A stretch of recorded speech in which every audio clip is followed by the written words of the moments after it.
Let me get that full screen real quick. I don't know. There we go. All right. So, hello. As mentioned, my name is Brian Sinclair, and I'm a software engineer at DigitalOcean. In a past life, I served as an accessibility retrofitter of sorts for a prior team, and it was a really miserable experience, and I would like to help you not have the same one. I'm also not perfect at this. I just want to put that out there. This talk is based on experiences and problems that we encountered and worked through, and makes for some interesting stories, some painful stories over drinks at a bar. And so I'm just hoping to give you something that you can walk away with. My goal is that by the end of this talk, you have at least one thing that you can think of that you can take back to your application and make better. I'm hoping to make accessibility a little bit more accessible. So there's a little bit of an agenda to this. I want to talk about what accessibility is anyway, give you a little bit more of an idea. I bet you have an idea. I also kind of bet that it's incomplete. I want to give some motivations why we care about accessibility, how we can know if we're accessible, because a lot of us generally do not have the concerns that others would. So how can we measure our accessibility? What are things that we can think about? And then where do we even start? So we're like, okay, I want to do this. I know that I want to do this, but where do I start? So let's define accessibility. You often will see this acronym A11Y, which is literally that accessibility is the letter A, 11 letters, and the letter Y. Kind of a not uncommon way of abbreviating long words in tech, unfortunately. But really, it's just talking about varying types of ability or disability. The traditional one that most people think about is they'll think about screen readers. Like, I have some users that are blind, and they're using JAWS or NVDA or VoiceOver, and that's how they're working with my application. But in truth, there's a lot of other ones. You may have people that have glaucoma, so they've got some partial visibility problems. 8% of men and something like 0.5% of women have some form of color blindness. That's a form of disability in a sense when it comes to internet content or any content really. You may have users that have gross motor problems that are using sip and puff devices to navigate your website. They may be stuck with just a keyboard in terms of how they work with things. And it's important to understand that when we talk about accessibility, we're trying to make things better not just for these people, but really, in a way, we're trying to make it for everybody because accessibility is a form of empathy. This has been kind of a running theme through a lot of the talks here, and in a way, I really like that because accessibility is about having empathy for your fellow human. It's not just about making something better for people that are using a screen reader. It's about making the experience of being on the internet much better. To give you some information, roughly 46% of humanity has internet access. That's a lot of people. And this is hard stuff to get right. As a very real example, I got pulled into a meeting when we started working with Target.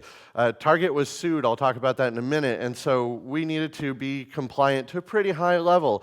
And I got brought in as the engineering consultant of a sort for this meeting. I got to meet their lead accessibility engineer, at which point she asked about a piece of information which was up on a screen. So I advised her to look at it on the screen, and she informed me that she couldn't.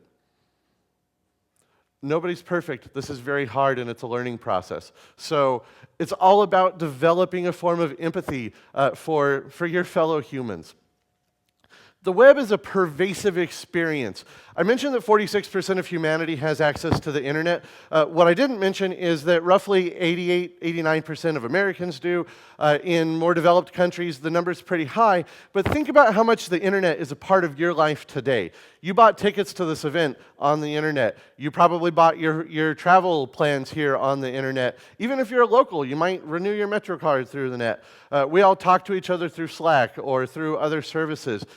When you have internet access, it becomes this pervasive part of your everyday life. And if we're not thinking about accessibility, that means that we are, in a way, we are passively discriminating against a really large body of people. We are making their lives worse by not caring. So it's really important to actually care. The nice thing is that when you work on accessibility, you have an improved user experience. It makes life better for everybody. It's not just for people with screen readers or color blindness. Maybe you're a Vim user that threw away your mouse. It's going to make your life better. But seriously, as another very real example of this, some conferences that I've attended have live captioning services. And that's really amazing for people that are unable to hear the presenter, but it turns out that's also really amazing if you just got to go to the bathroom right now and you don't want to miss some of the content, because you can pull up the live captioning from the bathroom on your phone and still feel like you're not missing out. Like, there's all sorts of ways that improved accessibility is an improved user experience for everything. And it's the law. Well, sort of. The number of pieces of legislation out there that specifically speak to accessibility are very few. But there are several anti-discrimination acts that exist all over the world. Here in the United States, we have the Americans with Disabilities Act of 1990. This one is particularly big for a lot of companies here in the US. Target is a very well-known one for this one. Target was sued by the National Federation of the Blind in 2006. They had their butts handed to them a couple years later in court. They had to set up a $6 million trust fund. They had to pay several $1 million in legal fees. And now they do a lot of great work towards accessibility, but you don't want to find yourself in that boat, right? We have in Canada, there's the Accessibility for Ontarians with Disabilities Act. I realize that's not the entirety of Canada, but that seems to be the canonical one. That is in Canada. In the UK, there was the Disability Discrimination Act 2005, which was mostly supplanted by the Equality Act 2010, except in Scotland for some reason. The EU in general has the Charter of Fundamental Rights for the European Union. The United Nations has spoken to the rights of persons with disabilities. The thing is, a lot of these don't speak specifically to internet accessibility. They speak to things like you must take down barriers and make places of public affordance accessible. What defines a place of public affordance? It's kind of up to legal definition. It turns out, at least in the US, your website is probably a place of public affordance, thanks to Target. So it's really important to keep that in mind. There is potential that if you don't at least make efforts, that you're opening yourself up to some legal issues. So now that we know that we need to make some efforts, how can we know if we're accessible or not? Well, there are two ways that we can do this.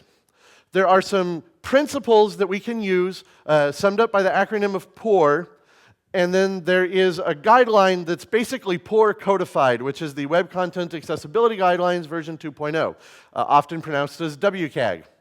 So these principles of POUR, they really kind of are just good things to keep in mind. Again, accessibility is for everybody, so this is good stuff no matter what, but these are specific ones that we try and keep in mind with accessibility. So there's whether your content is perceivable, whether it is operable, whether it is understandable, and whether it's robust. So when we say perceivable, a lot of people usually think that this means like, I can see the content, right? Well, a lot of people can't. So we need to think of perception in a more general way. So are you providing text alternatives for imagery? Are you providing captions on video content? Maybe if it suits your audience, are you providing sign language interpretation for your content? Are you ensuring that contrast levels are good so that people with limited vision don't struggle? There's a whole lot of things that can impede perceivability of content. So we generally want to think about that as a principle of sorts. Operable. Can people actually use this? As a very real example, take your favorite web application, throw your mouse away, and then try and use it. If it's not operable through using tab, space, enter, then you are in violation of WCAG, and you should really start rethinking your user experience. And really, this is not just true just for people with accessibility issues, but I myself am a Vim user who has thrown away their mouse. I use a trackpad. And so it's really, though, it's important to think about how operable the user interfaces are that you are developing and designing. Is it understandable? This sounds kind of odd, but like just think about, can you actually comprehend the content that you're presenting? Are there typos in your content? Because I'm sure you've probably seen that thing that was going around where humans can read things as long as the first and last character are the same, and it's a big giant jumble, and people can perceive that. Screen readers can't. Make sure you're free of typos. Also, just think about the succinctness. On average, let's say we can type somewhere between 100 and 120 words a minute. Humans can perceive approximately 360 words per minute when it's read to them. But if you're actually reading 360 words consistently to your users over and over, it can become incredibly burdensome. Think about how difficult it can be to listen to a heavily technical talk, and now imagine that your entire life experience on the internet comes at you like that. Think about the succinctness and the brevity that you can put into your content, but still making sure that it's understandable. And then we have robust, which is basically kind of a variation on operable. Is your accessibility providing a good experience across a wide variety of platforms? So some very real examples. JAWS is a screen reader on Windows. It's kind of expensive. There's a demo that you can download to use, and you're not technically supposed to use it for testing your applications, but I've yet to be stopped. Maybe I will be after this talk. NVDA is an open source screen reader on Windows. Macs have VoiceOver built in. If you're using a Mac, hit Command F5 and hear what your app sounds like. There's a lot of different environments. Your iPhones or your Android devices will also have assistive modes, and you can play and experiment with those. The idea is that you want to build something that works across this wide variety of platforms. Understanding these principles isn't quite enough, though, because we want to be able to say, okay, that's great. How can I actually measure this? What can I do to put numbers on this? WCAG is kind of a way of doing that. Maybe not metrics like performance metrics like we're thinking, but it's a series of rules, a rule set that we can use that helps us understand what we need to implement as software developers. There are 3 levels to WCAG. There's single A, there's double A, and there's triple A, which you can think of as kind of like, I guess I made some efforts and it's minimally accessible, it's pretty good, and oh my goodness, I just set new levels. There's triple A is really hard. Where a lot of people want to be is generally double A. Double A is a good place to be. Most people are very satisfied and accessible there. You would need to look at the rules and see what matters to you. And this is one area where accessibility is a little odd, is that you kind of define the spec that you're supporting. Think of it like browser support. You might be able to say, you know what, I don't support IE at all anymore because Edge is just so much better, and forget it because I know my audience. That may technically be true of how you support WCAG as well. You might be able to say, I know that all of my users are using a Mac because of corporate policy, so VoiceOver is my supported environment. So just double A is a good place to be, and it's kind of up to you to define what you do in that area. There is this lovely quick reference guide if you search for WCAG 2.0 quickref. The quickref is filterable.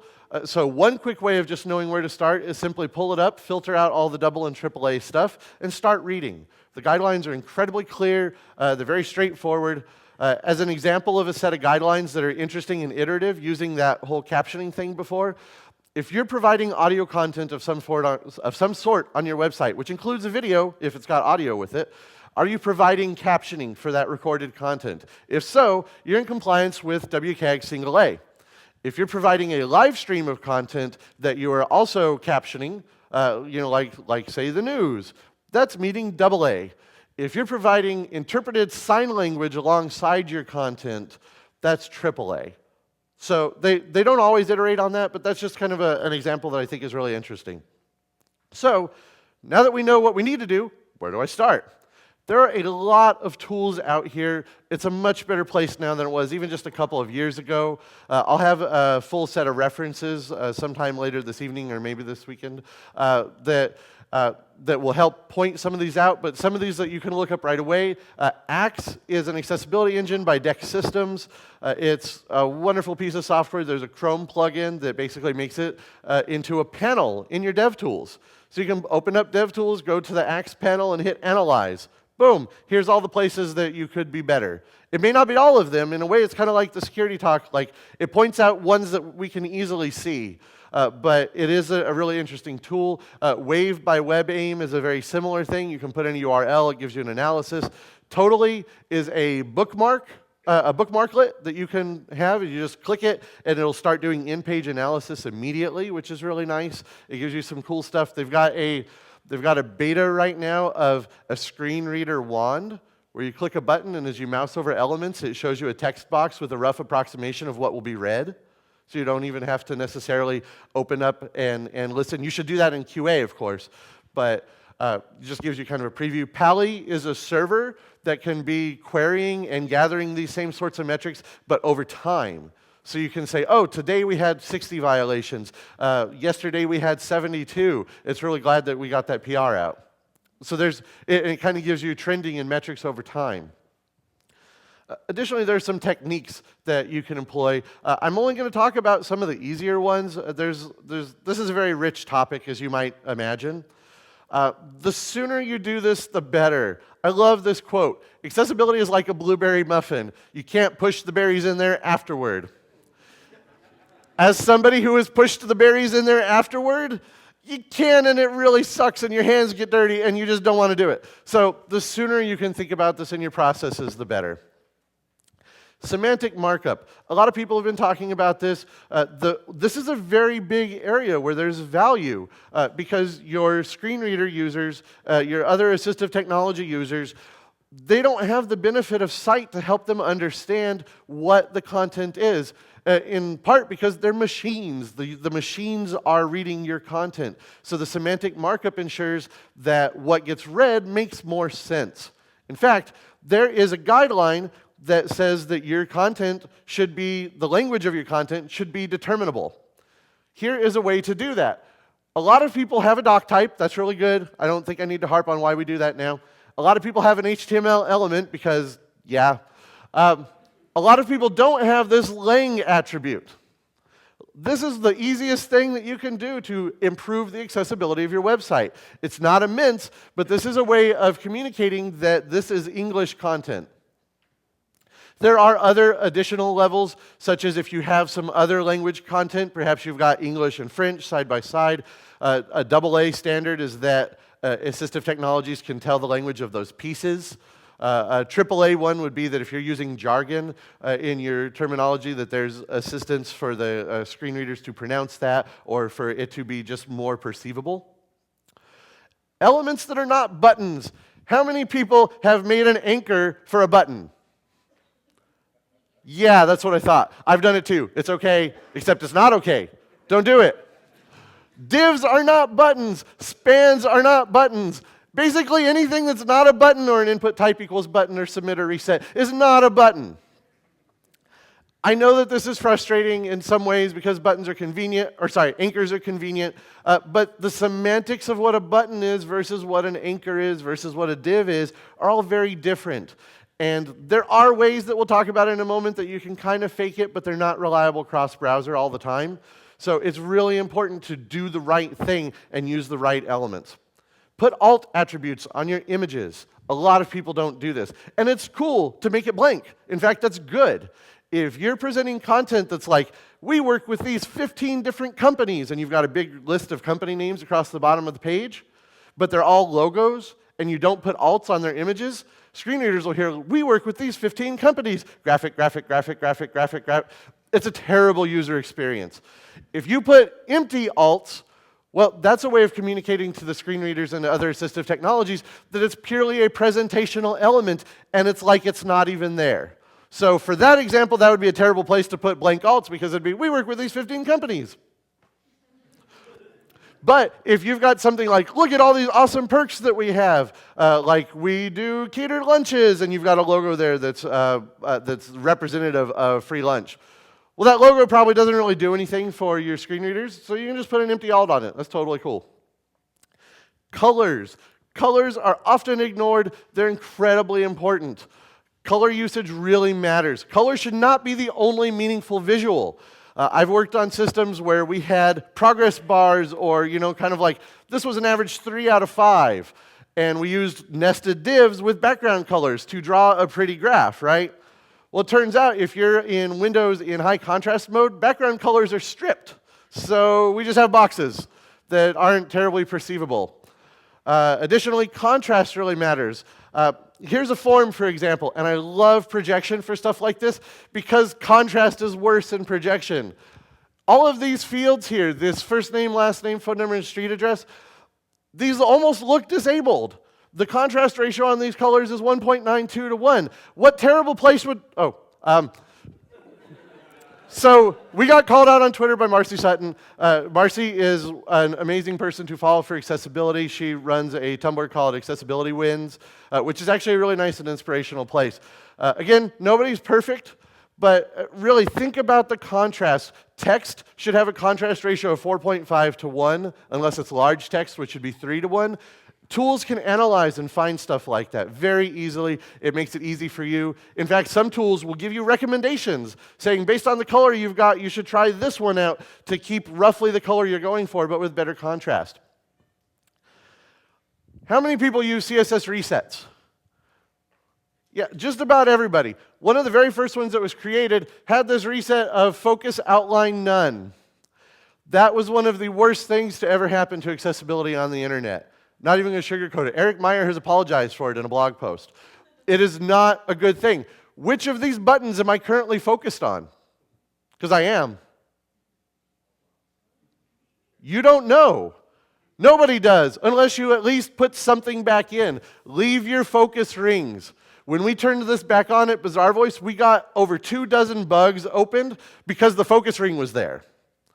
It's very satisfying to close a bug saying, I'm not fixing this, stop hating your users, goodbye. Another technique is ARIA, or you may have heard why ARIA. It's the Web Accessibility Initiative for Accessible Rich Internet Applications, often just pronounced as ARIA.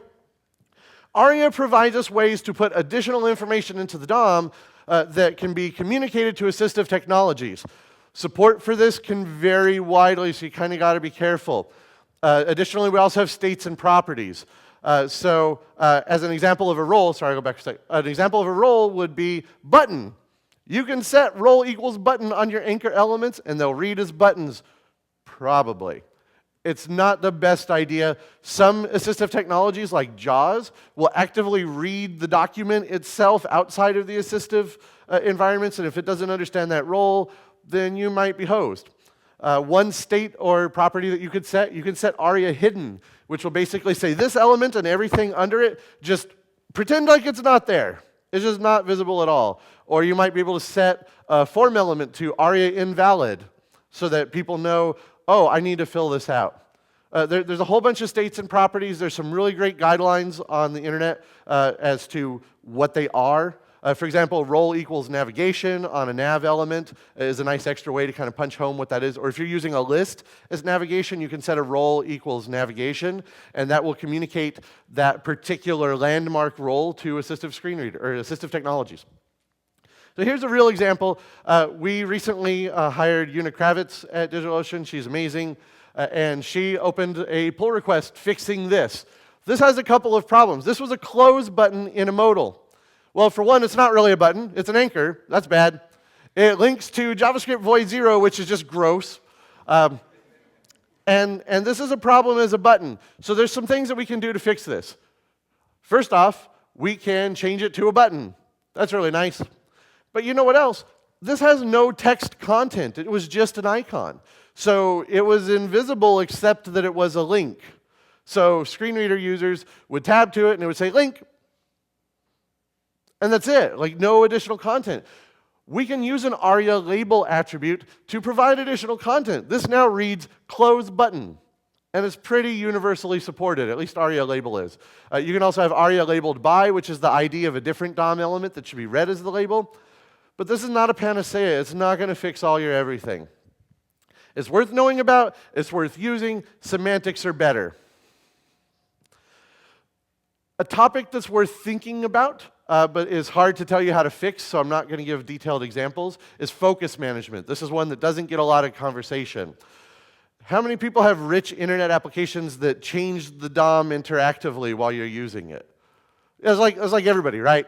Especially if you're doing things like you've got routers and things are swapping out all over the place. How many people are seeing where their users were focused and making sure that when that DOM disappears, they put the focus in the right spot in the new DOM? Yeah, like one hand. It's not something a lot of people think about or care about. Or if you have a modal, you're supposed to trap focus within that modal so that if I hit tab a bunch of times, I can't suddenly be navigating behind the modal.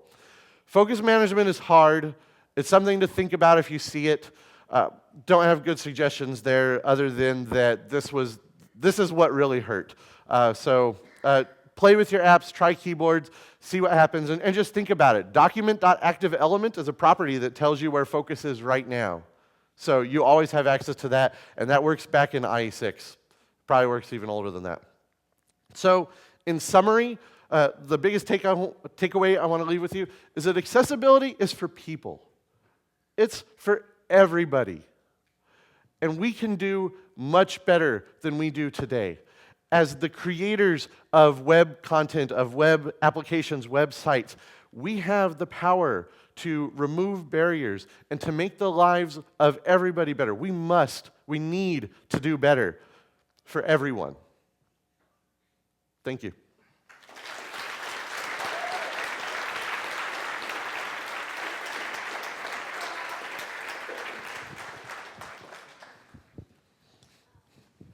Welcome to the couch. I just love saying welcome to the couch. I don't know why. Thanks. Thank you so much for that very, very important talk. Lots of good takeaways there. So a couple questions. Are there any frameworks that you've seen that do accessibility well that's like kind of built in? Not usually, because usually when you're using a framework, you're in control of the view, and so that's where all of accessibility lives pretty much, so you have to think about it. Yeah, because I know that Marcy works on Angular accessibility a little bit. She works on an addition to Angular that makes it better. So it's not better necessarily out of the box. At least that's my understanding. I admittedly don't follow Angular all that well. Okay. But I haven't seen any frameworks specifically promote how accessible they are. And generally, when you give your tool to users anyway, they can muck it up in all sorts of different ways. Right. So, well, maybe some framework contributors will know. Maybe look out for that. So what's an area that's outside of software development that you see accessibility actually being looked at and taken care of? One of my favorite areas for that is actually in board games. How many people have played Ticket to Ride or heard of this? Oh, nice. So Ticket to Ride is, for those who haven't, you have these cards that are train cards, and they're color-coded. They're blue trains, they're red trains, or green trains. But if you look carefully, every train also has an associated symbol. They're multi-coded. So the red trains are X's, and the green trains are circles. And it's something that really helps. Our QA people at Bizarre Voice, a couple of them were colorblind, which really helped, and they also really like to play board games. So I got really interesting insights into how accessible board games were. Sometimes really good, sometimes terrible. Awesome. I'm definitely going to look out for that next board game I play. And the last question is, someone actually did ask a question on Twitter, so thank you. But someone actually had replied and answered it right away. But I would love for you to talk a little bit about how people can think about accessibility when in the context of mobile phones and touchscreens. So in mobile phones, the biggest one, or the one that comes to mind for me, is that I'm getting old and my eyes suck. And so I like to be able to do a reverse pinch zoom. And a lot of people disable that on their phones. When you disable zooming on your mobile phone, you are actively impeding accessibility for people that need to be able to zoom into your content. Yeah, that's actually always bugged me too. Yeah, and there's contrast is another issue there. Jankiness and scroll can really matter, especially if it's difficult for you to do a scrolling gesture. My mother-in-law has some pretty bad arthritis at points, and it can be difficult for her to use some applications that move funny. You just like think about, I feel like you just have to think about like you getting older and what problems you might actually foresee in the future using your own things that you developed. Well, Totally. Thank you so much, Brian. Thanks all.